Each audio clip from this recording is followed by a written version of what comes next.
Hello বন্ধুরা, শুভ দুপুর।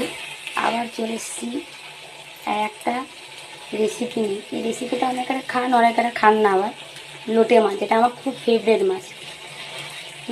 আমার আমার বরমশাই বলে, কি লোটে মাছ খেতে এত ভালোবাসো তুমি? আমি ভীষণ ভালোবাসি। বলে কড়াইতে দিলেই ল্যাট ল্যাট ল্যাট করে। আর এটা ল্যাট ল্যাট ল্যাট ল্যাট করে না, আমি বলি।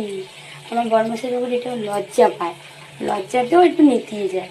সে কথাই আছে না, যার গুণ আছে তার রূপ নেই, যার রূপ আছে তার গুণ নেই। সে আমি লোটে মাছ, কী আছে, রূপ নেই তো কী আছে, কত স্বাদ বলুন তো। এটাই তার গুণের পরিচয়। আমার তো বেশ লাগে, কার কার ভালো লাগে কমেন্ট করে জানাবে। এরকম যদি ভাজা ভাজা হয়।